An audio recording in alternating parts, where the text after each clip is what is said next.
tarde. Boa tarde a todos, sejam bem-vindos ao primeiro evento do GIEMA SG da ARRAK Paraná em 2022.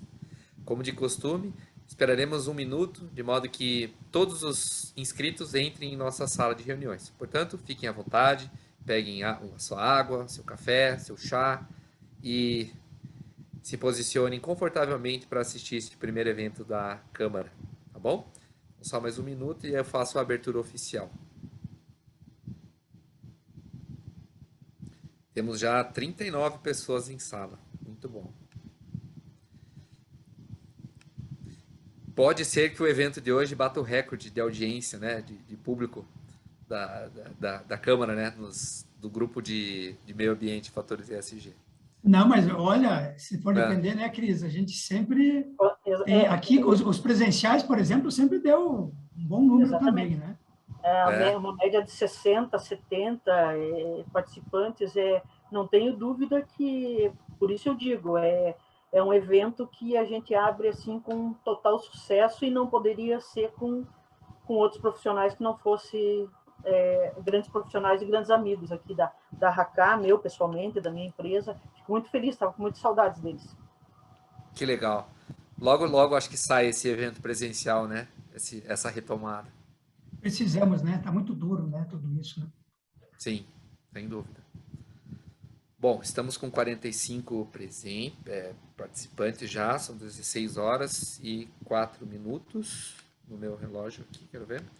16 e 2. Acho pertinente que a gente comece, então, prestando atenção sempre ao protocolo, da pontualidade, né, e do nosso compromisso em atender todos os nossos associados e não associados de maneira muito respeitosa.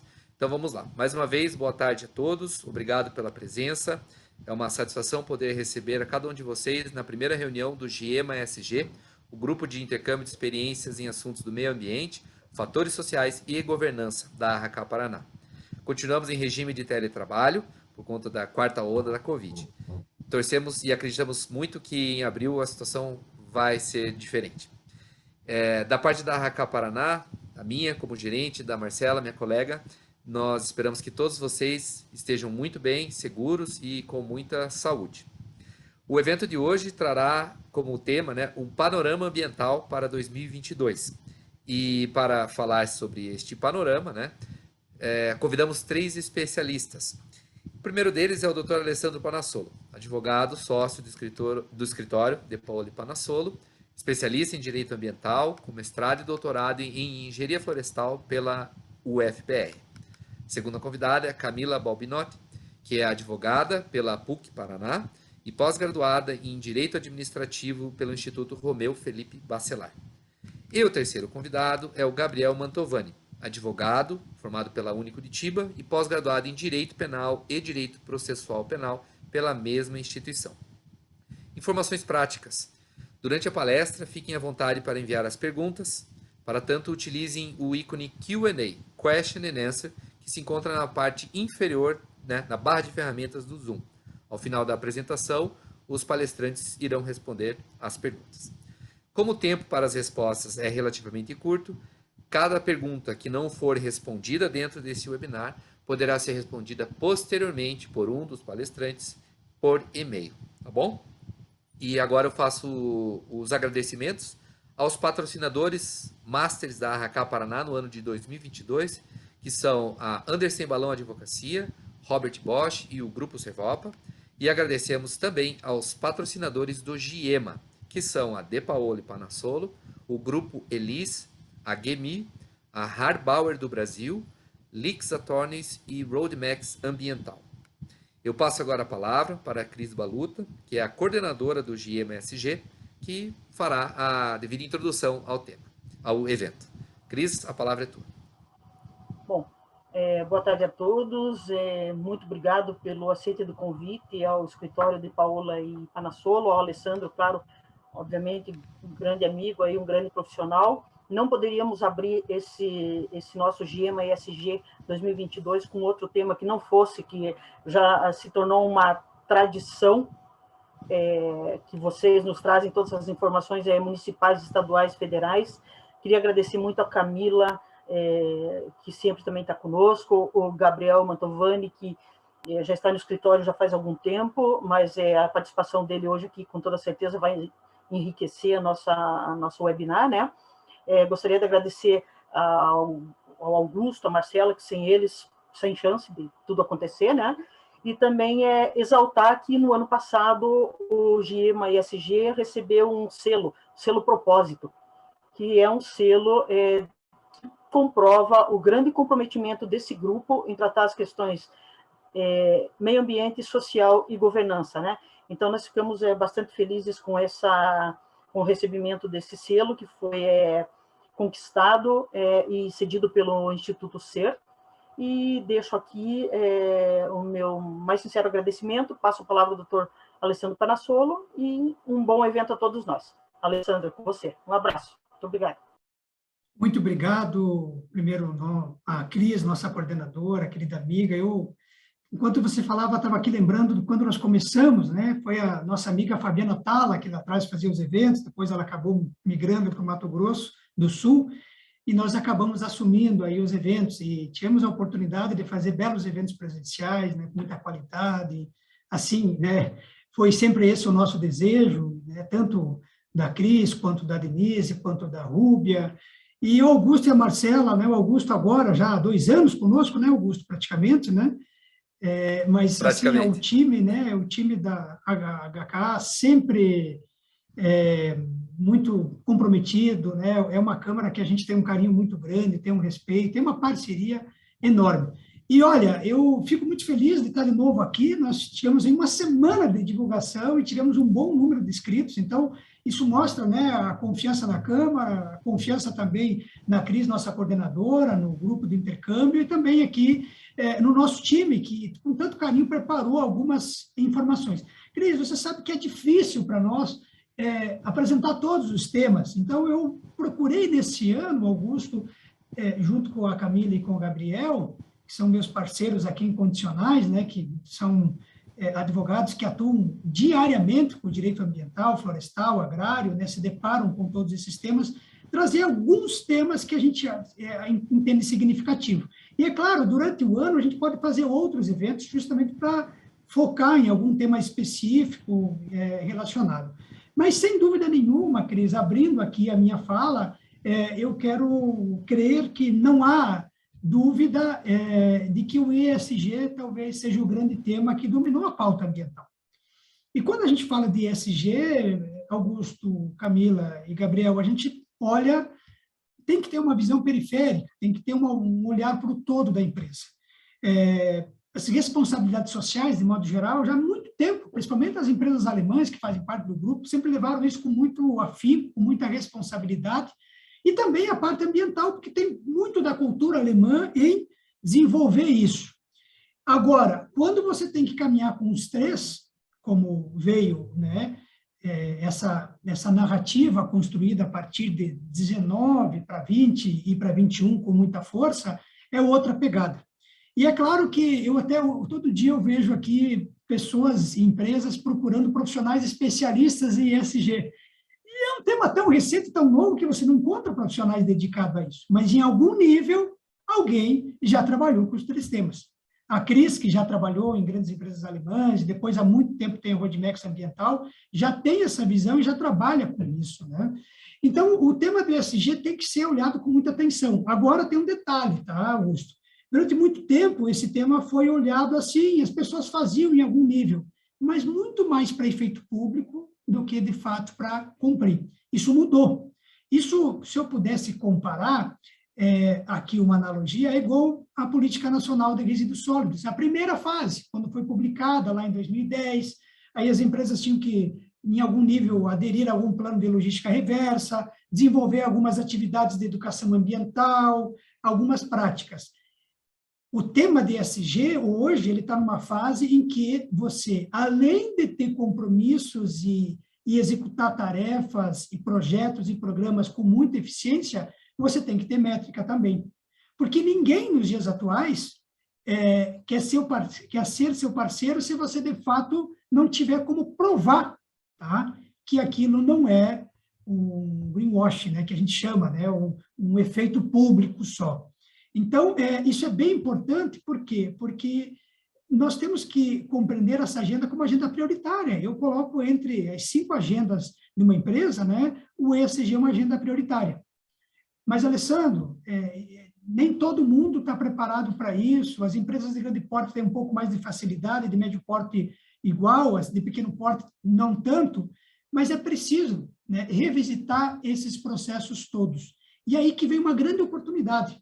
Ao mesmo tempo que o ESG pode representar um risco para a empresa de perder um parceiro, de não conseguir um financiamento, de não conseguir a abertura de um mercado, enfim, de até muitas vezes não conseguir alavancar, né, o seu negócio, né, em mercados, financiamentos, empresas, etc., ele pode ser uma oportunidade. E aí vem, Augusto, aquilo que a gente já conhece há muito tempo, Cris, que é justamente a questão envolvendo o compliance ambiental, que em algum nível se reflete na due diligência ambiental.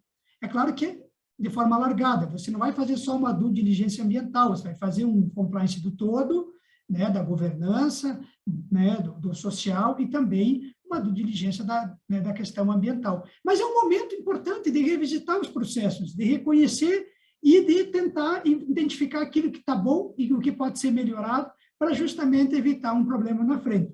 Esse tema ainda é autorregulatório, tá? É importante que se diga isso, tá? É autorregulatório porque não existe nenhuma norma, assim, diretamente cobrando a implantação de ESG. Mas existe, né, o que nós chamamos de, como eu falei, de autorregulação. Por quê? Porque isso faz parte daquelas agendas em que, além das agendas obrigatórias regulatórias, licenciamentos, outorgas, estou entrando aqui, né, em alguns temas, né, código de conduta, programas de governança, implantação de compliance, de modo geral, essa agenda, ela, em grande parte, ela busca, né, as informações na agenda regulatória, seja ela ambiental, de governança e de social. Agora, o que está acontecendo nesse momento? Veja que legal. As empresas estão, né, muitas já cumpriram a primeira fase do diagnóstico do ESG, de conhecer os seus processos, de identificar quais são os programas que estão sendo implantados, quais são os programas que podem e devem ser implantados para poder dar continuidade no seu negócio.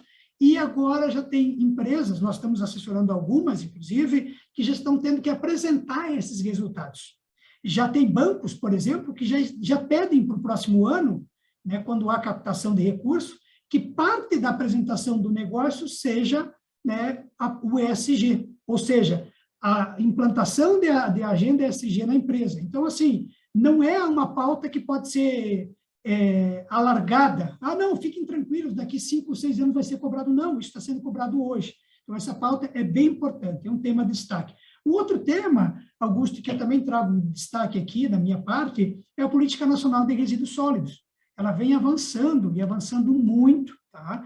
E aqui eu gosto de tratar tanto do ponto de vista da logística reversa, como também da gestão de resíduos, tá? O que não vai para aterro sanitário é objeto de logística reversa, em linhas gerais.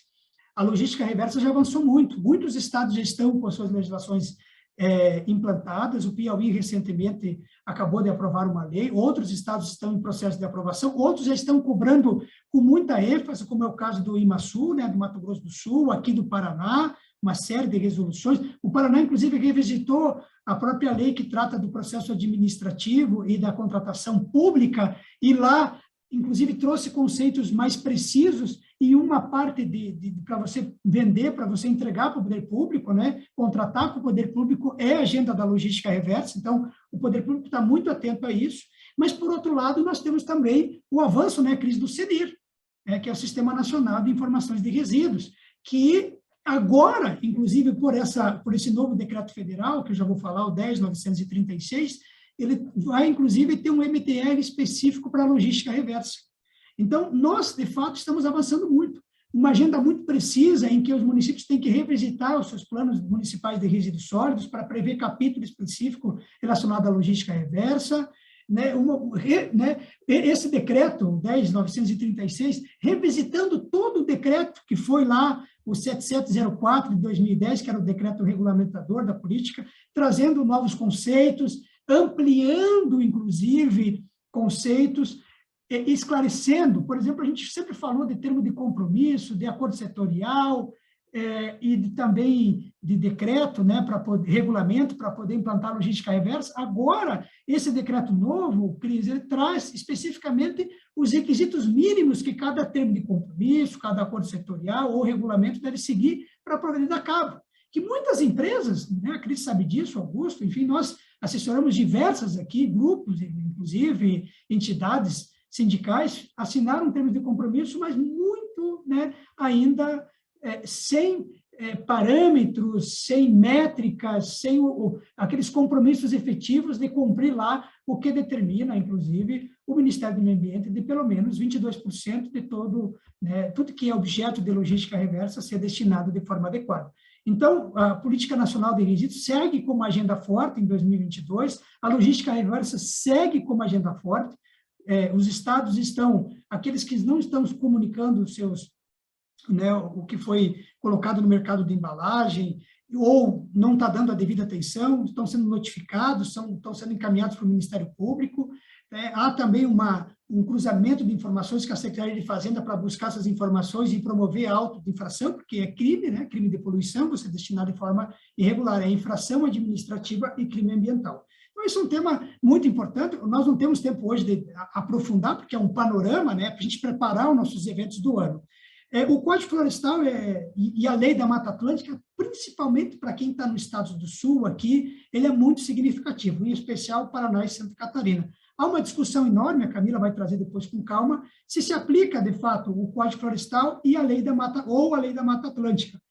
Há ações judiciais tratando disso, o Código Florestal já foi objeto de ação direta e indireta de constitucionalidade perante o Supremo Tribunal Federal, mas aqui no Paraná tem uma ação civil pública, em Santa Catarina também, que questiona a aplicação em totum, né? Ou seja, né, do Código Florestal, principalmente nos temas que envolvem áreas de preservação permanente, reserva legal, área rural consolidada. Então, é um tema ainda muito latente, tanto para a cidade quanto também para o campo, né? O nosso panorama também envolve o agronegócio, que deve ser objeto de atenção. Eu queria também destacar, Cris, aqui, alguns projetos de leis que nós estamos acompanhando e que também são significativos, né? O primeiro deles é o mercado de carbono. Nós não podemos hoje falar de um panorama ambiental em 2022 sem falar dessa movimentação mundial, em especial no Brasil, da questão da neutralização de CO2, né, com metas para 2030, 2025, 2050, 2060 de países. Então, essa pauta do carbono é uma pauta também ainda autorregulatória, Augusto, é bom que se diga, mas que tem o projeto de lei 528 de 2021, que tudo indica vai ser aprovado no primeiro semestre de 2021. A neutralização de carbono é uma pauta veemente, né? Nós temos aqui diversos clientes que nós estamos assessorando, inclusive contratação de compensações, contratos, verificação se de fato aquele crédito de carbono ele tem origem correta, foi feita auditoria por parte interessada, né? Terceira parte, se de fato vai atender, verificando se a empresa de fato construiu um inventário de carbono dentro do que determina as normas técnicas. Aqui, fazendo uma ressalva que São Paulo tem especificamente uma norma, né, tratando disso, e que lá já é obrigatório você apresentar, né, um inventário também de CO2. Enfim, porque as empresas hoje em dia estão dizendo, não, eu tenho que neutralizar meu carbono. Mas, espera aí, você já fez o teu inventário? Fez de forma adequada? Seguiu a norma técnica? A empresa que você contratou tem condições de dar esse suporte adequado? Primeiro é verificar isso. E o que você está compensando? O que você está neutralizando? Combustível, gás, energia, transporte, né, seja ele dos veículos da empresa, seja ele aéreo, enfim, você já olhou para esse todo, vai compensar parte nesse ano, vai aumentar no ano seguinte, então tudo isso é importante, tá? Porque é uma pauta muito significativa, a pauta da neutralização de CO2, mas muito cuidado com isso, não dá para sair fazendo loucura a ponto de você querer fazer uma apresentação, né, uma greenwash público, e depois, quando de fato você vai ser auditado ou vai ser verificado, aquilo não está inconforme, tá? Importante, né? Outra pauta importante aqui da minha fala é a pauta envolvendo a lei de agrotóxicos. Isso é um tema importante, pessoal, tá? Eu nem me refiro só ao campo, né, mas eu me refiro a todas essas regiões aqui metropolitanas, de vários agricultores que fornecem a nossa verdura, o nosso tomate, o morango, enfim, né, o hortifruti granjeiro que a gente utiliza no dia a dia da nossa vida. A lei é de 89, vocês já conhecem, né, a 7802, e é uma pauta urgente também, e agora já foi aprovada na Câmara Federal e agora segue em discussão no Senado Federal, justamente para poder fazer essa atualização. Eu não vou entrar no mérito aqui, viu, Cris, porque a gente pode fazer um evento específico, se for o caso, se tiver interesse, tá? Podemos trazer lá alguém do Senado Federal, da Consultoria Legislativa especializada em meio ambiente, para tratar um pouco disso. Mas o fato Camila e Gabriel, nós temos vários casos aqui que nós atendemos de empresas, inclusive profissionais da área, que têm muita dificuldade porque a lei não acompanhou a evolução, né, do agro, e isso acaba em algum nível aqui dando, né, processos administrativos, inquéritos civis, ações criminais, inclusive, relacionados a isso, que é tema, inclusive, que o Gabriel vai tratar depois na sequência. Outro projeto que a gente espera ansiosamente, né, Cris, é a Lei Geral do Licenciamento Ambiental. Essa pauta voltou, foi aprovada na Câmara Federal e agora segue no Senado Federal com né, o projeto de lei do Senado 2159 de 2021. Essa é uma pauta também muito interessante, uma pauta que vai destravar muita coisa, mas apesar disso, né, Cris, a gente vê um avanço dos órgãos ambientais em matéria de descentralização ambiental, em matéria de construção, inclusive, de resoluções. Nós já temos vários estados do país trabalhando com a licença de adesão e compromisso, a famosa LAC, que está prevista nesse projeto de lei federal. Nós temos aqui, eu vou trazer 1 ou 2 exemplos de LAC, só para poder ilustrar também do IAT. Nós temos vários processos já caminhando, não mais naquele modelo clássico, Augusto, só de LP, LI e LO, né? Mas estamos tendo, né, LAS, estamos tendo dispensa de licenciamento, estamos tendo licenciamento, né, ambiental simplificado, que eu falei com você, licenciamento de operação de regularização, enfim, a gente conseguiu avançar. O Paraná é um estado especial para isso, porque publicou, e eu estava lá na composição do Conselho Estadual, né, quando foi aprovado a 107, que deu essa oportunidade de revisitar e ampliar, inclusive, esses modelos de licenciamento ambiental. Então, a Lei Geral de Licenciamento, ela vem mais para dar segurança jurídica e técnica. É importante você ter uma lei, porque hoje nós temos resoluções do CONAMA, não desconsideramos as resoluções do CONAMA, mas para o empreendedor e para nós, advogados, para os profissionais, é muito melhor ter uma lei geral que trata disso e cada estado ter a sua lei conforme a sua realidade econômica, regional, cultural e etc. Tá? Uma lei que eu queria, já entrando agora, uma lei de destaque, Cris, que eu trouxe também aqui, é a lei das APPs urbanas. Esse tema é um tema muito significativo.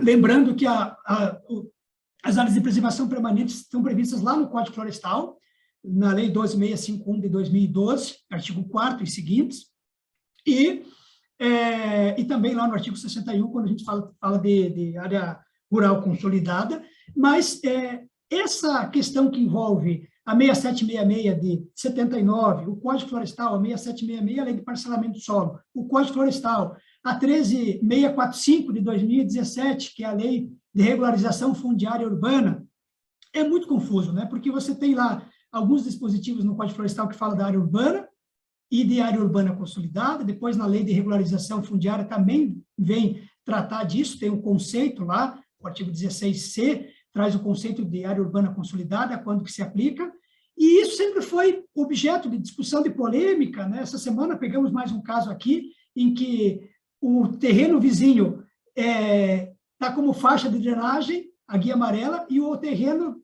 do lado está como alerta de APP. E, na verdade, está tudo tubulado e enterrado. Mas tem lá o alerta. Então, você veja que bagunça isso. E quando você procura o órgão ambiental, até por não estar claro isso na lei, agora está, mas não é tão simples assim como a gente imagina, os órgãos ambientais acabam dizendo, não, mas isso aí é a área de preservação permanente. Mas cadê o rio? Tem concreto de um lado, concreto do outro, concreto embaixo. Cadê a função ambiental? Tema que a gente já discutiu tantas vezes aqui no GEMA. Pois bem, agora, em 2021, foi publicada essa lei, 14285, que trouxe o conceito de área urbana consolidada, ou otimizou o conceito de área urbana consolidada previsto lá na Lei de Regularização Fundiária, e também, em algum nível, determinou como que o município pode, tá? E agora é legal, né, Gabriel? Depois você vai tratar um pouquinho disso, da questão das competências concorrentes, né, quando você tratar lá. Mas, quando a gente fala de responsabilidades, inclusive, mas deu não, né? Ele trouxe, né? Ele apresentou, ele demonstrou, está me fugindo a palavra aqui, mas ele autorizou, né, o município a tratar desse tema, especificamente nessa lei, envolvendo a área urbana consolidada. O município deverá ouvir, para poder diminuir aquela faixa que começa com 30 metros de cada lado, né? Diminuir aquela faixa prevista no Código Florestal, deverá ouvir os conselhos estaduais, municipais ou distritais de meio ambiente, e daí vocês já imaginam que não é tão simples, né? Porque você tem que montar um projeto ou montar uma normativa sobre isso, encaminhar para o conselho, vai para as comissões, vai ter um relator, vai para a discussão. Esse tema não é um tema fácil, inclusive, de ser aprovado, né? Há muitas discussões, né? Inclusive, vários artigos na internet, você pesquisa, você percebe que muitos estão dizendo que essa lei vai autorizar a diminuição das áreas de preservação permanente, mas eu, Alessandro, estou entendendo aqui que ela vai se aplicar só para a área urbana consolidada, aquelas áreas que, de fato, já há, em algum nível, alguma intervenção, que não há vegetação, ou se tem vegetação, não está, né, não está no estado protetivo, aonde já há construções instaladas dentro dessa área de preservação permanente. Mas ela pode diminuir no máximo a 15 metros, tá? Por causa da faixa não edificável prevista lá na Lei 6766. E, além disso, tá? Só vai poder diminuir, né, ou determinar uma nova faixa menor daquela prevista no Código Florestal, desde que não haja áreas de risco de desastres. E, turma, vocês viram agora o que aconteceu lá em Petrópolis, né? Não preciso nem entrar nesse detalhe. Sejam observadas as diretrizes de planos de recursos hídricos, do plano de bacia, do plano de drenagem ou do plano de saneamento básico, se houver, e ainda observados os requisitos de utilidade pública, interesse social e baixo impacto. E aqui, Augusto, não há dúvida o que é utilidade pública e o que é interesse social. Todo mundo que está conosco, em algum nível, sabe, né? Praças, linhas de alta tensão, enfim, obras de saneamento, são obras que estão vinculadas à utilidade pública e interesse social. Mas o que é atividade de baixo impacto? E aqui, mais uma vez, quero trazer um exemplo do escritório. Nós temos um caso aqui, em que nós estamos atuando, inclusive, em que o terreno do empreendedor, ele bem no meio passa um rio, e ele precisa passar do outro lado do rio. Veja, Cris, eu tenho o direito de acessar a minha propriedade, então aqui nós temos que olhar o direito ambiental, mas também temos que olhar o direito, a propriedade, né, ao você poder utilizar.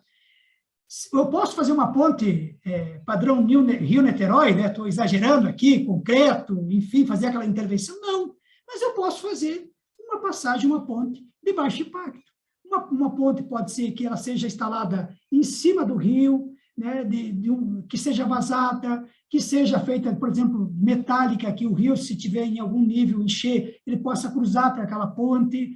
Enfim, há formas de você, inclusive, fazer essa passagem, que é permitida e que é autorizado, com baixo impacto. Então, é nesse nível que é conceituado a questão do baixo impacto, tá? Mas esse tema da APP, eu quero ser honesto com vocês, tá? É um tema que não está resolvido e não vai ser resolvido facilmente.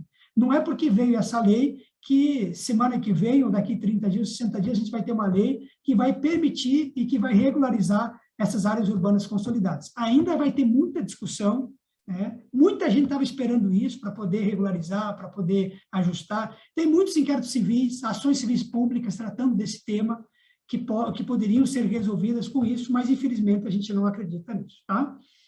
Outro tema também importante de destaque que eu queria trazer, como é que está meu tempo aqui, né? Já estou quase no finalzinho, tá?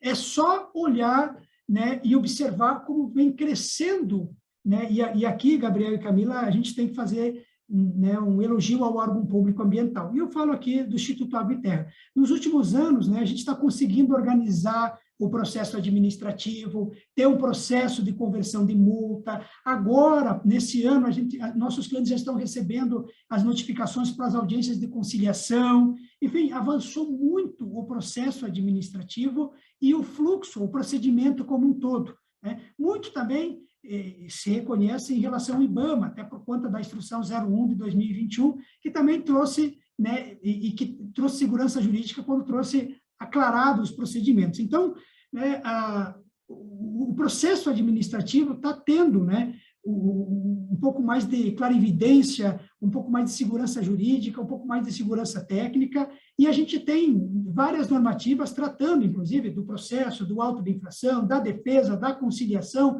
da conversão de multa, que isso é bem importante. Os PRADs também, né, a portaria 170, não é de hoje, é de 2020, mas, poxa vida, todo mundo fazia PRAD para recuperação diária, cada um fazia de um jeito, ou como aprendeu na faculdade, ou como entende melhor. Agora não, nós temos uma normativa específica que vai dizer os critérios mínimos que tem que compor o PRAD. Augusto, isso para nós é significativo, porque muitas vezes você fazia um PRAD, e esse PRAD, em algum nível, não era bem executado, e isso era objeto, inclusive, de inquérito civil, era objeto de auto de infração, era objeto de auto de infração por embargo, enfim, e dava a impressão de que o empreendedor estava sendo displicente, estava sendo negligente com isso. Semana retrasada, um cliente ligou e disse, olha, Alessandro, nós somos comunicados, temos que fazer um PRAD. Eu já falei, ó, segue a portaria 170, que é a base e que você não vai ter problema quando você fazer isso. Então, isso é muito importante e muito significativo. E cresce essa agenda, tá? Justamente de você poder conciliar com o órgão ambiental. Isso é muito importante, você buscar a conciliação e diminuir a judicialização, que é um tema também muito difícil, inclusive para nós advogados. Agora, o importante, né, Gabriel, e aqui não há nenhuma falha, nenhuma crítica, mas a gente precisa caminhar, né, o processo administrativo, não é essa palavra, talvez um pouco mais rápido, mas tem um pouco mais de cadência, porque o Gabriel vai explicar depois, o que está acontecendo é que as ações criminais decorrentes do auto de infrações são mais rápidas do que o curso do processo administrativo. E muitas vezes a base da nossa defesa, Augusto, está lá no processo administrativo. Se eu anulo o auto de infração, eu vou anular qualquer inquérito civil e qualquer inquérito policial ou ação criminal, né, ou ação civil pública nesse sentido. Então, a gente precisa, esse ainda é um tema que a gente precisa avançar, tá? E, na sequência, tá, nós temos aí algumas resoluções, eu vou destacar aqui 2, 3, tá? Por exemplo, a resolução CEDEST 27, que estabeleceu procedimentos administrativos para retirada das espécies invasoras, ou exóticas, melhor dizendo, de áreas de preservação permanente. Um tema antigo, difícil, que o órgão ambiental ficava muito tempo analisando, que era necessário fazer a vistoria pelo órgão ambiental, e tudo isso agora foi superado, agora é a licença, né, de adesão e compromisso por LAC. Olha que avanço, Cris. Mesmo não tendo a lei geral, o Paraná já avançou aqui e já instituiu a LAC na 107 e já está aplicando isso na prática. O que significa dizer que eu vou seguir os critérios da 27, vou apresentar o projeto, vou assumir o compromisso, vou declarar que aquilo é fidedigno, eu tenho uma RT de um profissional e o órgão ambiental vai confiar no empreendedor. Isso facilita muito, e eu não preciso ter a vistoria, que muitas vezes demorava anos para ter a vistoria. Então, isso, pessoal, é um avanço muito importante, muito significativo, construído com o órgão ambiental, com a sociedade, com as entidades, enfim, com o setor produtivo, que possibilita isso. Um destaque de 2021 bem importante, né? Eu estou tratando aqui também, trazendo uma resolução CEDEST 08 de 2022, que estabelece critérios e procedimentos para licenciamento ambiental simplificado de usinas termoelétricas. Só trouxe esse exemplo para vocês para dizer o seguinte: a LAC, ele é um licenciamento mais simples. E a primeira análise que a gente tem que fazer é assim, que tipo de empreendimento eu vou instalar lá? Se é um empreendimento que vai causar médio ou grande impacto, não, com certeza não vai ter. Se é um empreendimento que vai ter supressão de vegetação, em muitos casos não vai se aplicar a LAC. Então, a própria resolução, ela traz, já no início dela, né, quando não se aplica essa resolução, e depois ela vai trazer o prazo, Augusto, que também agora nos últimos anos mudou, a licença por 10 anos. Antigamente as licenças tinham validade de 1, 2, né, 4 anos, e não dava tempo do empreendedor, já tinha que protocolar novamente, enfim, o órgão ambiental não tinha tempo nem de dar conta daquilo que estava lá, Então, ficava anos isso. Então, é um avanço também significativo, né? Portarias importantes, né, que foram implementadas em 2021, a 241, que vai falar do manejo sustentável de produtos florestais não madeireiros, a 65, que vai estabelecer critérios de IARIMA para licenciamento ambientais de projetos agropecuários, plantios florestais, quando envolve áreas incultas, né? Eu não vou entrar nesses detalhes agora, porque não é o momento, né? A portaria ainda, aqui eu estou vendo, né? Agora, recentemente, a 33 de 2022, que já vem linkada, tá? Com o próprio decreto agora, que regulamentou, que revisitou a Política Nacional de Resíduos Sólidos, que vai proibir a destinação final de resíduos que apresentam características de inflamabilidade em aterros industriais localizados no estado do Paraná. Então, o que está previsto lá no novo decreto, o estado do Paraná já está, via portaria, regulamentando. Isso dá segurança jurídica, dá segurança técnica, isso é bem importante, né? A nível de IBAMA, muito rapidamente, você tem a Instrução Normativa número 6, que atualizou a questão que envolve o Cadastro Técnico Federal, né, 06 de 2022, de atividades potencialmente poluidoras. Você tem a 17, de 2021, que vai tratar dos produtos e resíduos passíveis de controle ambiental do IBAMA em importações, em operações de importação e exportação.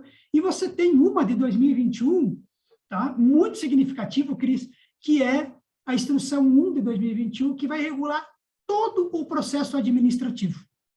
Audiências de conciliação, conversão de multas, matérias de ordem pública, defesas, enfim, você tem os recursos, você tem muito claro, tá, como vai funcionar o processo administrativo. Augusto, até 2021 a gente não tinha clareza, tá? A gente seguia a lei lá de 99, né, Gabriel e Camila, do processo administrativo federal, mas não era claro. Isso o Eduardo Bin, o presidente Eduardo Bin, teve a coragem de fazer isso junto com os técnicos e proporcionaram, isso é um trabalho bonito da equipe técnica do IBAMA, e faço aqui meus cumprimentos ao IBAMA, né, por ter dado para nós uma instrução normativa que permita a gente saber o começo, o meio e o fim do processo administrativo, que dá segurança jurídica, que dá segurança técnica, não só para nós, advogados, para o empreendedor, e também para os profissionais do órgão ambiental.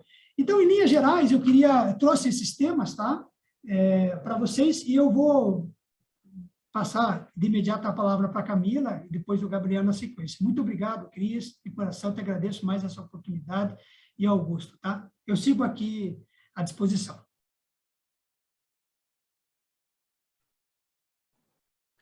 Bom, boa tarde. Mais uma vez uma alegria estar aqui com esse panorama ambiental que virou tradição. Então, agradeço à Câmara pelo convite, pela oportunidade, o apoio do evento. Estou vendo muitos nomes conhecidos aqui, grandes amigos, clientes, alguns novos, então sejam muito bem-vindos. Essa é a oportunidade em que a gente cita aqui alguns dos principais temas e expectativas para o ano, né, na área de direito ambiental, florestal, agrário. Então, eu vou compartilhar com vocês aqui, se tudo der certo. Vamos ver aqui. Vai dar. Deu certo? Vocês estão... Não. Agora foi. Agora... Conseguimos? Sim, isso. Perfeito. Maravilha. Vamos começar com um destaque do município de Curitiba. Foi publicada, no final de 2021, essa Lei 15.852, que institui aí a Política Municipal de Proteção, Conservação e Recuperação do Meio Ambiente. Essa lei, na mesma toada aí que o doutor Alessandro mencionou, das IMs, né, que foram publicadas pelo IBAMA, em conjunto com o CMBio e o Ministério do Meio Ambiente, traz segurança jurídica, porque traz as esferas de competência, os meios de fiscalização da Secretaria Municipal de Meio Ambiente, e prevê muitos temas novos que não foram, não era ainda previsto, né, mesmo, não estava na moda, ou não era cobrado, ou não tinha obrigação legal no decreto anterior. Então, um dos destaques é a questão das mudanças climáticas, que é uma inovação. A gente tem aí todo um cenário, né, político, geopolítico e de legislação no âmbito nacional, mas é muito interessante que essas questões começaram a ser previstas também na legislação municipal.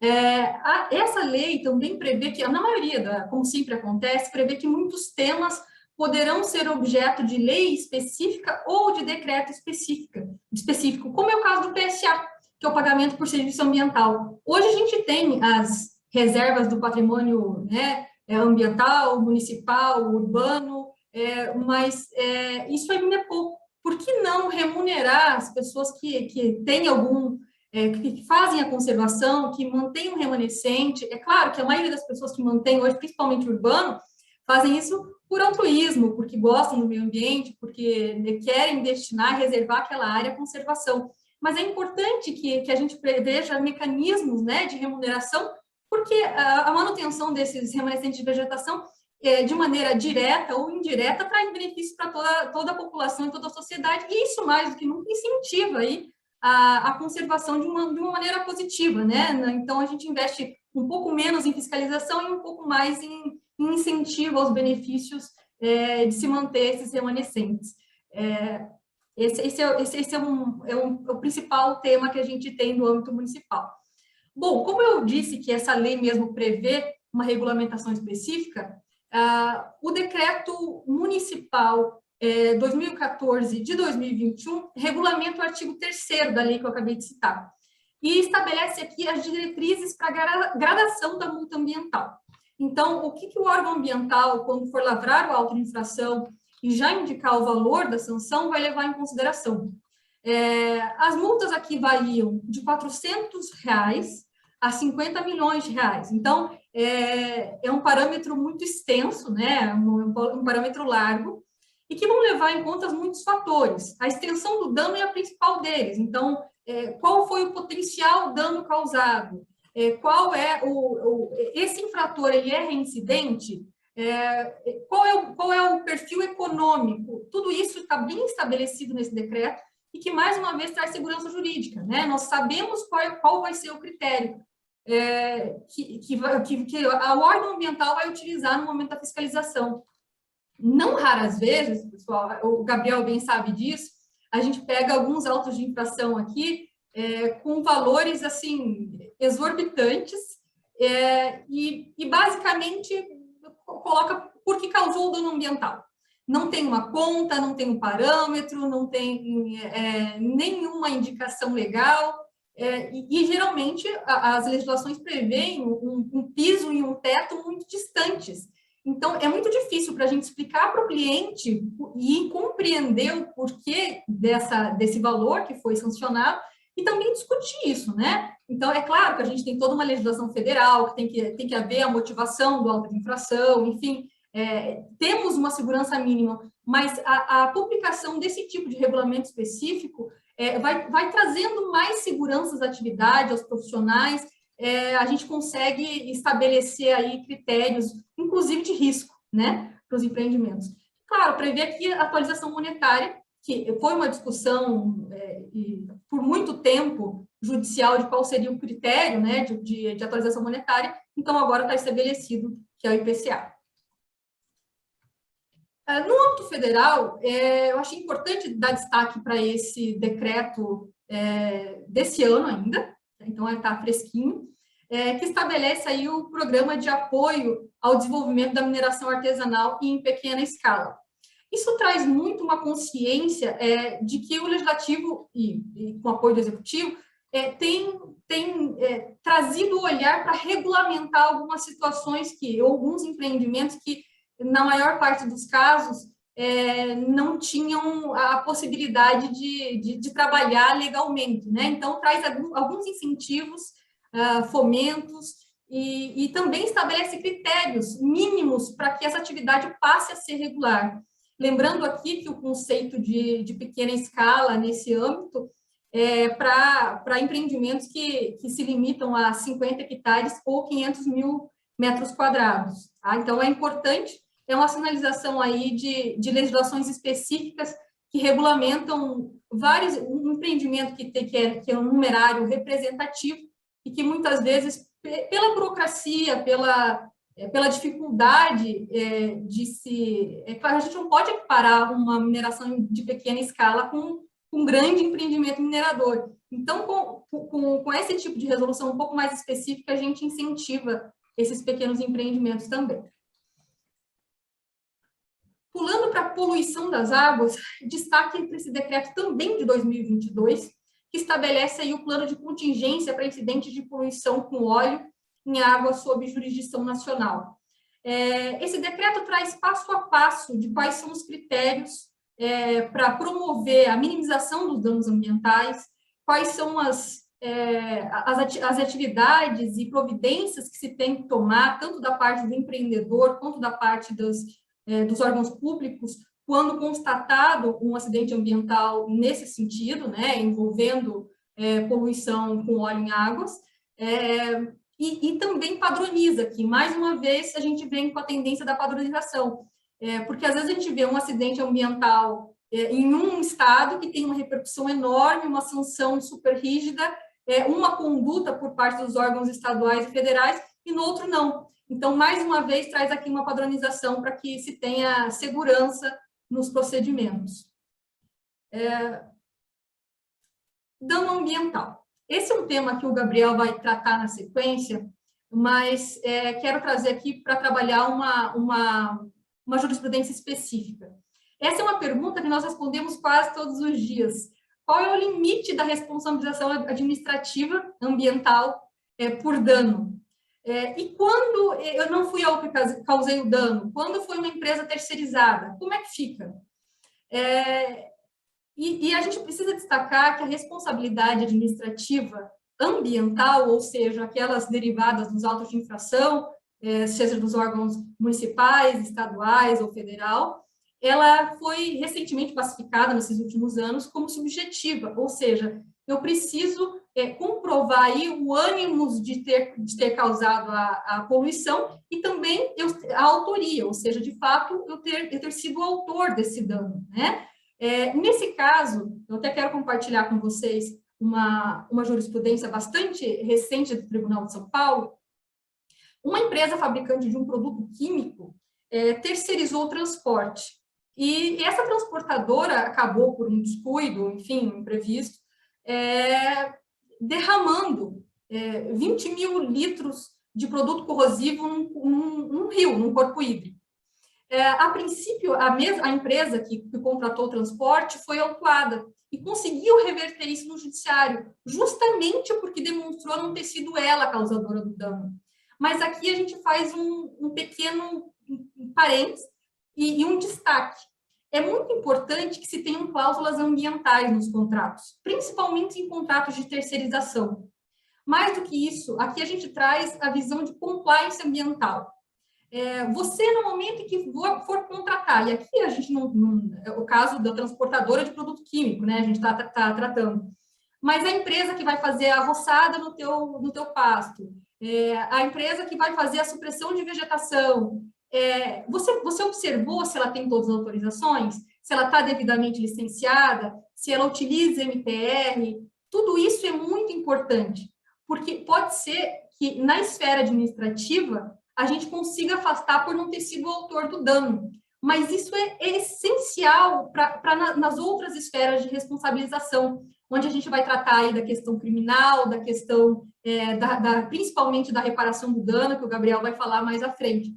Então, é mais uma sinalização de que a responsabilidade administrativa precisa de autoria, então você vai responder efetivamente por aquilo que você, pela conduta, seja aí omissiva, né, ou ativa que você cometeu, mas todo esse cuidado de compliance, de contratação e terceirização é muito importante porque reflete aí nas outras esferas.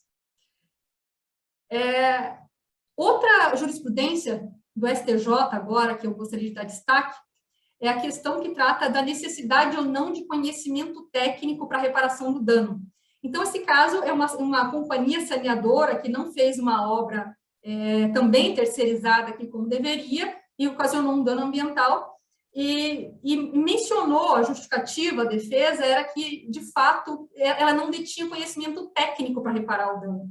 E aqui, o relator, então, do recurso mencionou que a reparação do dano não prescinde de conhecimento técnico, você não precisa de conhecimento técnico, porque a mão de obra não necessariamente vai ser tua. Então, é aqui um princípio do poluidor pagador. É a mesma lógica, né, e ótica que a gente estabelece no PRAD, ou seja, quando eu fiz uma supressão inadequada, que eu tenho que fazer uma recuperação, eu vou contratar um profissional, como o doutor Alessandro bem mencionou, que segue a normativa, que a mão de obra não necessariamente vai ser tua. Então, esse discurso de não tenho mão de obra qualificada, eu não tenho orçamento para isso, começou a colocar na mesma balança, com o mesmo peso, as condenações que antes eram dadas exclusivamente ao setor privado, também agora as concessionárias né, prestadoras de serviço público, que demonstram uma equiparação aí e um encaminhamento de uma jurisprudência um pouco mais coerente nesse sentido. Aqui, eu estou terminando, para não deixar o Gabriel muito apertado no tempo, mas esse é um assunto muito importante. Quem assistiu os panoramas anteriores verificou que esse assunto do bioma Mata Atlântica, que justamente se eu posso utilizar o Código Florestal para consolidar uma área rural no bioma Mata Atlântica, né? Que o Código Florestal traz aquele marco temporal de 22 de julho de 2008. Então, as supressões e consolidações da área de uso rural anteriores a isso estariam, de fato, consolidadas, né? Não poderia ter autos de infração, enfim, depois desse período. E aí, claro, começou uma discussão. O Ministério Público Federal e Estadual ingressou com uma ação civil pública e, na época, a gente teve uma liminar da Justiça Federal determinando que os órgãos ambientais, IBAMA e Instituto Água e Terra, se abdicassem de fazer julgamentos favoráveis à consolidação dessas áreas rurais anteriores a 1993, que é a data do primeiro decreto da Mata Atlântica, que já está revogado, e também a homologar o CAR nas áreas em que envolvesse aí esse conceito de área rural consolidada previsto no Código Florestal. Essa decisão prejudicou inúmeros proprietários rurais, né, que de fato utilizam essa propriedade há décadas, e foi objeto de uma ação de suspensão de liminar perante o STJ.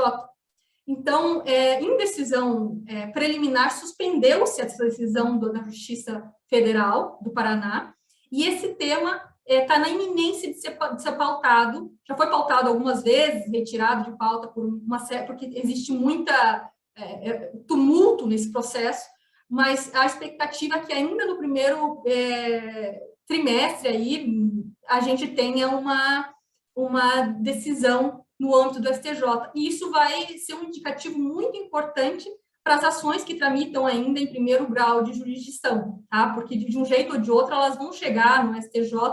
Então, esse entendimento de prevalência ou não do Código Florestal, de que não há conflito entre normas, ou não, de fato, a lei do Código da Mata Atlântica é mais específica, vai ser decidido nesses próximos meses, e a gente vai acompanhar e, com certeza, divulgar para vocês, porque é bastante relevante esse tema. Por fim, acabei. Eu pensei que tinha mais um, mas agora, por fim, vou passar a palavra para o Gabriel. Mais uma vez, agradecer a presença de vocês e o tempo de nos assistir e prestigiar o que a gente tem a dizer. Gabriel. Pessoal, uma boa tarde. Queria dizer que é uma alegria estar aqui. Já acompanhei outros panoramas. Essa daí é a minha estreia no panorama, integrando esse time vencedor, como o doutor Alessandro gosta sempre de lembrar, né? E vou tentar, de maneira bem breve aqui, tratar um pouco do tema da responsabilidade ambiental, né? Seguindo aí o que o doutor Alessandro e a Camila comentaram, é muito importante esse tema, embora não seja um tema novo, né? Mas justamente porque ele demonstra a importância que você tem que dar para as questões relacionadas à ESG, à compliance e ao cumprimento aí das regras e legislações ambientais. Eu quero compartilhar aqui e ver se dá certo. Mas eu não estou vendo vocês. Vocês estão vendo? Agora foi. Sim, agora foi. Sim. Bom, então, eu quero começar para falar de responsabilidade ambiental. É bom lembrar que a responsabilidade na matéria ambiental é tríplice, né? O parágrafo 3º do artigo 225 da Constituição traz a possibilidade aí de um evento danoso ambiental, de um dano ambiental ser passível de infração administrativa, crime ambiental e também reparação civil, né? Iniciando aí pela reparação civil, é importante trazer o preceito ali do artigo 14, parágrafo 1º da Política Nacional do Meio Ambiente, né? A reparação civil, então, na realidade, ela objetiva a reparação do dano e a indenização civil pelos danos ambientais, né? Muitas vezes pela instauração de inquérito civil. E os tribunais têm entendido que a reparação civil, diferente do que a Camila já comentou ali no julgado que ela estava explicando sobre o processo administrativo, a reparação civil ela é objetiva, solidária e próprio terreno, né? Ou seja, não necessariamente aquele que praticou o dano vai ser aquele que terá a obrigação de recompor o dano, né? Justamente porque ele acompanha o bem. Temos casos aqui no escritório, inclusive, onde a pessoa adquiriu o terreno, né? Um terreno onde havia obrigação de reparação do dano, e ela tem que arcar com aquilo por conta da responsabilidade objetiva. Então, essa questão é simulada pelo STJ também, trouxe a súmula 623 aqui, onde é pacificado esse entendimento, né? Eu trouxe muito brevemente aqui o termo de ajustamento de conduta, na realidade, mais voltado aqui para demonstrar que a reparação civil, na realidade, a responsabilidade civil, muitas vezes ela pode ser objeto de uma composição ainda na fase de inquérito civil junto ao Ministério Público ou ao órgão ambiental estadual, né? Onde nós podemos, então, regularizar o procedimento e colocar fim ao inquérito civil ou à ação civil pública, como veremos ali para frente também, eu vou demonstrar, isso não excluiria a possibilidade de um acordo judicial quando já instaurada a ação civil pública, né? É importante aqui que nós temos casos no escritório, inclusive, em que a ação civil pública foi instaurada sem a instauração de processo administrativo, por exemplo, e já em fase de conciliação, logo no ajuizamento da demanda, nós iniciamos aí a conciliação com o Ministério Público e acabamos compondo aquela ação civil pública. Mas tivemos outros casos também onde a ação civil pública já havia tramitado há um pouco mais de tempo, né? E ainda assim trouxemos o processo para uma análise técnica junto com os nossos profissionais técnicos que nos assessoram aqui no escritório e iniciamos tratativas com o Ministério Público para regularizar o empreendimento e encerrar a ação civil pública e poder dar prosseguimento às atividades, né?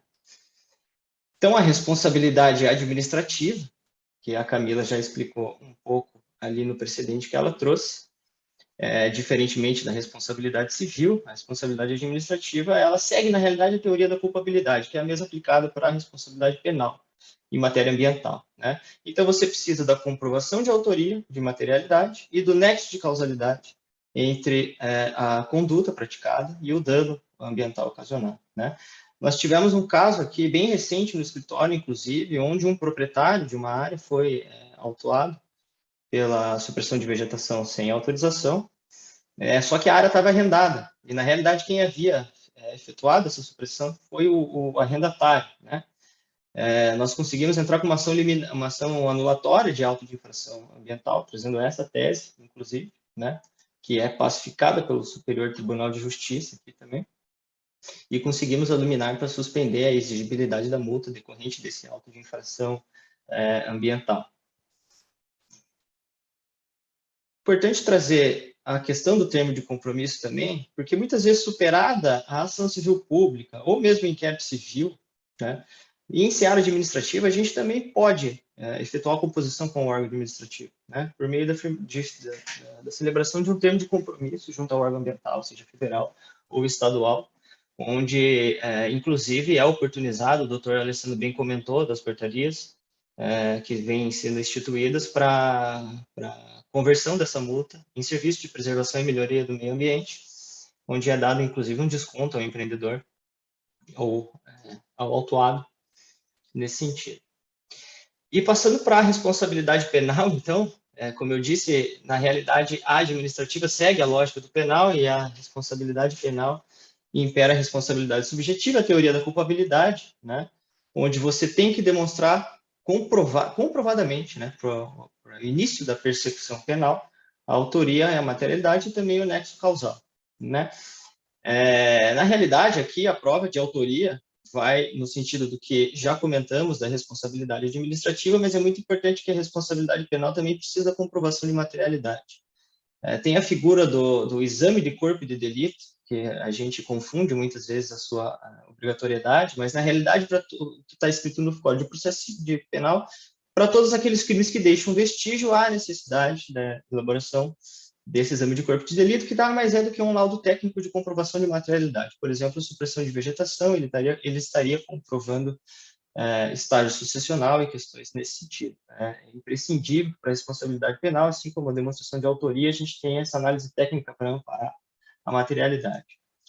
E eu queria falar também um pouquinho sobre a responsabilidade penal da pessoa jurídica nesse sentido, porque a Lei de Crimes Ambientais, na realidade, precedida aí do artigo 173 e 225 da Constituição, ela é que trouxe essa figura da penalização da pessoa jurídica no cenário brasileiro, né? Então, aqui, hoje, a gente pode punir a pessoa jurídica penalmente através da Lei de Crimes Ambientais. Óbvio, com a demonstração de culpabilidade e o dolo subjetivo, como a gente já comentou. Em um primeiro momento, essa responsabilidade, o Superior Tribunal de Justiça entendia que ela só poderia ser aplicada em conjunto com a figura da pessoa física que está por trás da pessoa jurídica, né? Ou seja, teria que ter um sócio, um diretor, um administrador sendo processado junto para que pudesse haver a persecução penal. Essa questão foi alterada, né, através do recurso ordinário 548-181, o Supremo Tribunal Federal, então, sedimentou a possibilidade de início da persecução penal contra a pessoa jurídica, independentemente da sua responsabilização com a pessoa física.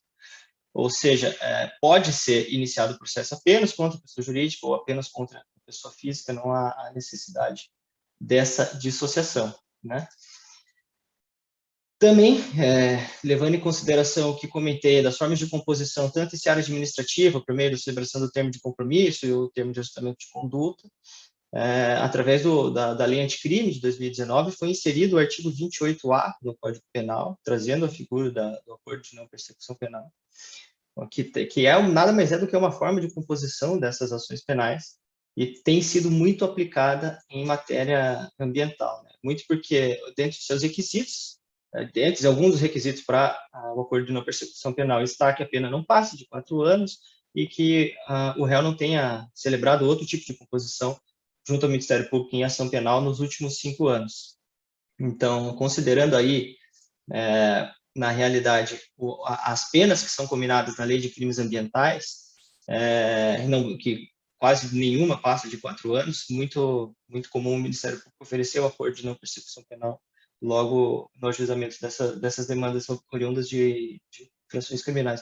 Como o doutor Alessandro havia comentado, né, a gente tem um problema aqui, porque o que acontece praticamente com essa tríplice responsabilidade? Né? O auto de infração é lavrado pelo órgão ambiental, seja estadual ou federal, e há a comunicação ao Ministério Público para a instauração de inquérito civil, início da persecução civil e início da persecução penal criminal. Só que muitas vezes esse processo ele anda mais rápido do que o próprio processo administrativo, né? A nossa tese de defesa no processo administrativo é apresentada, é desenvolvida, a gente produz prova técnica, mas apesar de ser independente as instâncias, o judiciário acaba ficando muito atrelado àquilo que é decidido pelo órgão ambiental administrativo, e aí acaba gerando uma certa morosidade, né? Uma certa demora, né, no acompanhamento desses temas. Eu queria trazer brevemente essa questão da responsabilidade para complementar o que o doutor Alessandro falou e a doutora Camila também, e justamente para frisar a importância e a necessidade de que haja um plano de compliance ESG sempre voltado à atenção e ao atendimento de todas as legislações ambientais, para que a gente possa atuar aí da melhor maneira possível. E gostaria de agradecer novamente aí essa estreia no Panorama Ambiental, junto com o Alessandro e Camila, e a todos os que tiraram esse momento para nos acompanhar, e para que a gente pudesse passar um pouquinho do nosso cotidiano aqui na advocacia ambiental. Ô, Gabriel, Cris, antes de você falar, por que eu pedi para o Gabriel falar desses temas? Porque cresce muito, tá? O Ministério Público, de 5 anos atrás, é outro Ministério Público. Eles estão estudando mais os temas ambientais, estão conhecendo mais, estão tendo equipe técnicas que dando suporte para discutir os temas ambientais. Então, assim, você tem um Ministério Público muito atuante hoje em dia e que tem uma base técnica muito forte, muito boa. Os promotores naturais, quando não têm, por exemplo, conhecimento, acabam mandando, né, para os centros de apoio de promotoria, os GAEMAs, né, que acabam dando suporte técnico, promotor especializado. Então, é importante que as empresas percebam isso, que esse tema ambiental é um tema, assim, tanto de responsabilidade civil, criminal e administrativa, é um tema muito forte, né? Cada ano que passa está mais difícil, por exemplo, de você desenvolver sua atividade de forma irregular, que não é o certo, evidentemente, né? Por isso que tem o licenciamento, por isso que tem a autorização. Então, quem acredita lá, que está nos anos 70, eu vou cortar a vegetação, eu vou fazer a minha indústria aqui, né, e vou jogar direto no rio, não vai acontecer nada, isso acabou, pessoal. 2022 tá, né, é um grande ano justamente para entender. E agora, né, cresce esses processos judiciais e inquéritos policiais de responsabilidade criminal, muito mais do que acontecia, né, nos anos passados. Então, é importante, eu pedi para o Gabriel trazer isso. O próprio CNJ agora publicou um livro de valoração de dano ambiental, onde os ministérios públicos estão utilizando isso para poder chegar a um valor, entendeu, daquele dano ambiental, e o valor inclusive daquela indenização por dano moral coletivo. Você tem ainda uma resolução do CNJ que está orientando, né, e que está, inclusive, trazendo esse tema ambiental para dentro do Poder Judiciário de modo geral, justamente porque é uma pauta importante, uma pauta significativa. Então, é nessa linha que a gente procurou construir, né, o panorama ambiental. Tá? Muito obrigado. Já estamos no horário aqui, né, Augusto? Não, mas sem dúvida é o que eu sempre digo, não é uma tradição que a gente inicia o ano onde vocês nos trazem todo esse progresso, todo esse desenvolvimento, todas essas novas legislação, resolução, realmente um panorama onde serve para que se tire a venda do que está acontecendo e do que vem pela frente, né? Nós é quem agradecemos. Eu vou passar a palavra para o Augusto e já tenho certeza que a gente pode já desenvolver vários outros temas. Vou voltar a conversar com vocês nesse sentido. Eu gostaria que a gente abordasse num momento aí também a questão das políticas nacionais voltadas ao meio ambiente, a de resíduos, a de saneamento, a de meio ambiente, educação ambiental, todas essas questões, né? Também a questão do ESG, que está realmente latente, né? A gente tem trabalhado muito com isso e através do desenvolvimento de análise de materialidade, isso dá muito, muita segurança, né? Como vocês comentam, tanto técnica quanto jurídica, isso é bacana.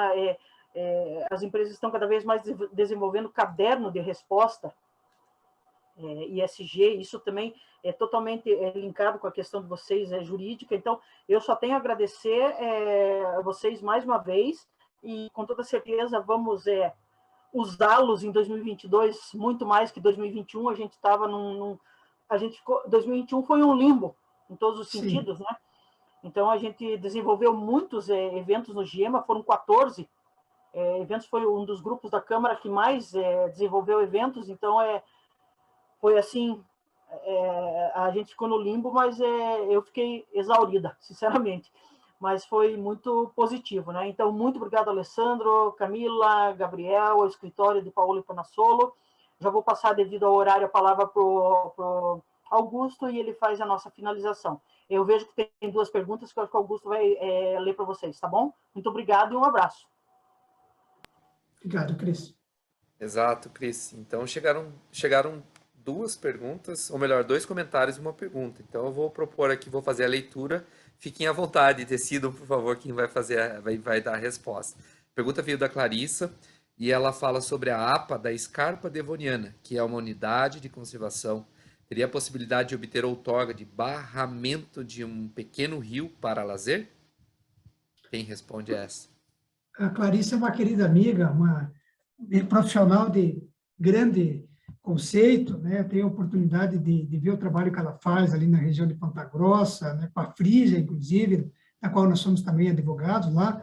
E, de fato, essa questão da outorga sempre é um tema que nós estamos evoluindo. Agora até, né, Gabriel, nós temos até um sistema eletrônico que possibilita, inclusive, maior segurança técnica e jurídica.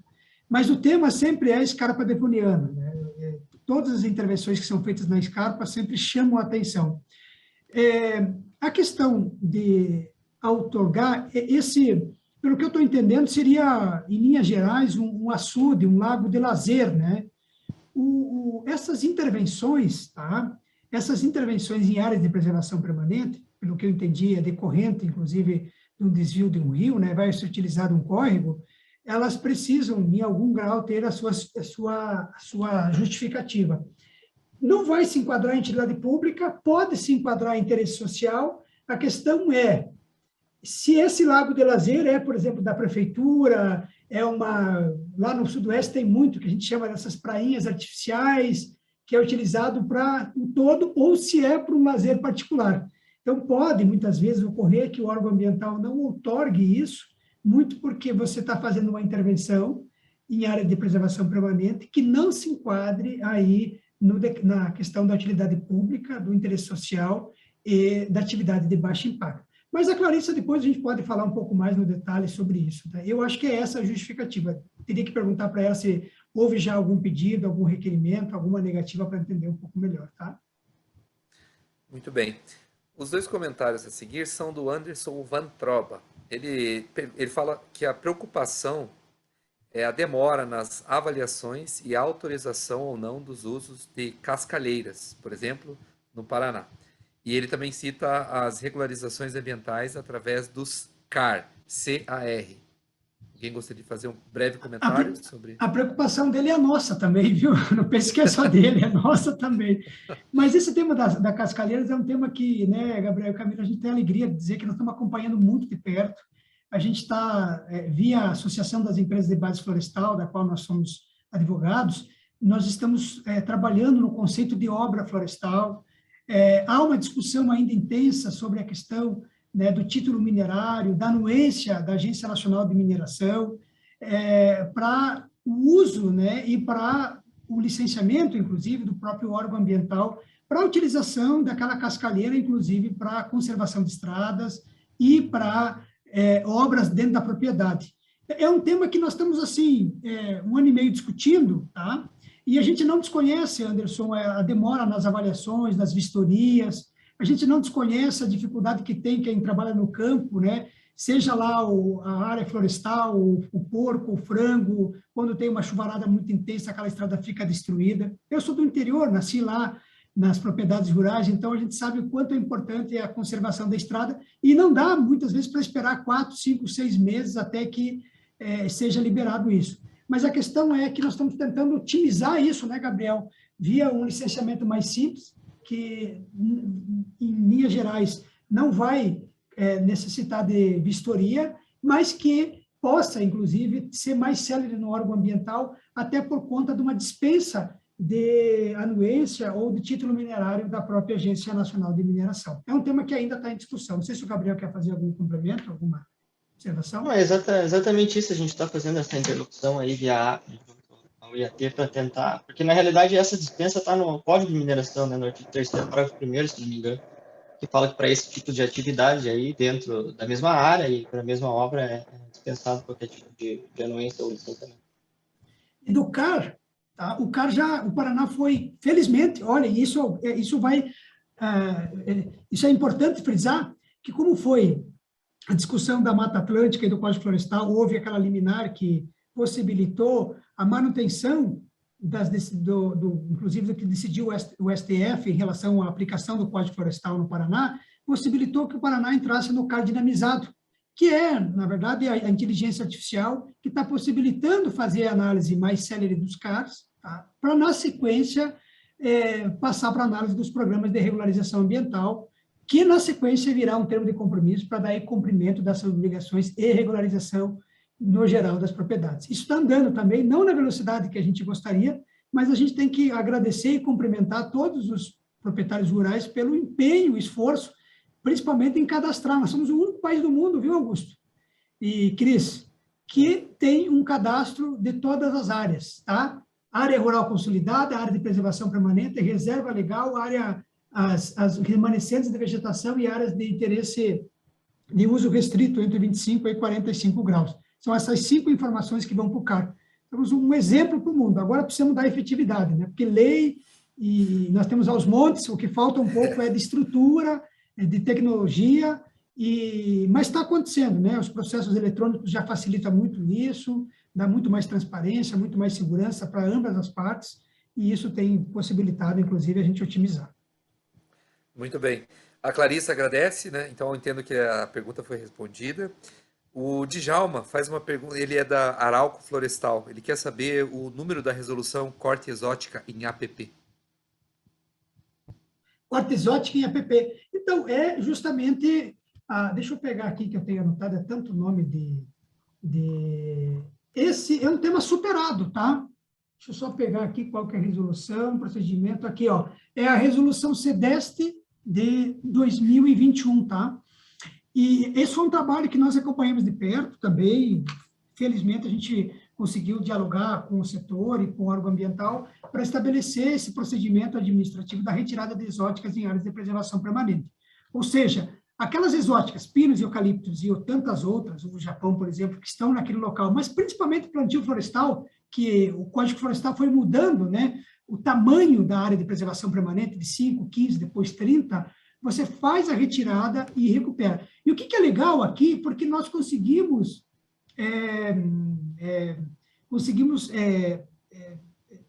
trazer para dentro desse instrumento legal duas possibilidades. Ou você apresenta um PRAD, nos termos do artigo 170, e recupera aquela área, e nos casos onde a vegetação já está se estabelecendo, você vai trabalhar com a condução natural da vegetação. Claro, desde que apresentado, né, todo um documento técnico, um projeto, uma justificativa técnica pelo responsável. Mas esse tema, graças a Deus, assim, está bem superado, está bem avançado no IAT, e agora, seguindo essa resolução 027 de 2021, é possível dar cabo, inclusive, a resolver isso sem maiores problemas. Tá? Muito bem. Eu gostaria de informar que nós passamos em 17 minutos já, né, do horário previsto para o término do evento. Então, para que a gente não se torne enfadonho, né, e que cumpra aquilo que foi dito no convite, eu vou propor o encerramento do evento agora. Perguntas que não foram respondidas serão encaminhadas aos nossos especialistas e respondidas posteriormente por e-mail. Tudo bem para você, Gabriel, Camila, Alessandro? Ok. Então tá bom. Então eu vou fazer o encerramento. Mais uma vez agradecendo a vocês três, doutor Alessandro Panassolo, Camila Balbinotti, Gabriel Mantovani, pela apresentação de hoje, pelo excelente panorama ambiental que foi trazido para o nosso público, né, e para os convidados gerais. E faço agradecimento agora final, novamente, né, aos patrocinadores Masters da RK Paraná no ano de 2022, que são a Anderson Balão Advocacia, a Robert Bosch e o Grupo Servopa. E agradecemos aos patrocinadores do GMSG, a De Paola e Panassolo, Grupo Elis, GameMe, Hardbauer do Brasil, Lix Attorneys e Roadmax Ambiental. Nós nos despedimos agora, desejando que todos continuem bem, acompanhem a RK Paraná nas suas redes sociais, para que possam participar de eventos futuros, e volto a dizer que possivelmente em abril nós deveremos nos reencontrar presencialmente. Tá bom? Então fiquem todos bem, um grande abraço a todos. E a Cris quer fazer um último comentário. Não, só uma observação. Recorde batido, 85 participantes. É ótimo. Coisa boa. Muito obrigado aí ao Excelente. nosso público e a vocês pela oportunidade. A gente agradece a todos que ficaram conosco até agora, as pessoas que seguem o Panorama Ambiental há 4, 5 anos. Eu vi que tem vários amigos nossos, como a Camila falou. A gente é muito feliz e muito obrigado pela oportunidade. Tá? Um grande abraço também a todos. Muito obrigada. Excelente. Obrigado a todos. Um abração. Até mais. Tchau, tchau. Tchau.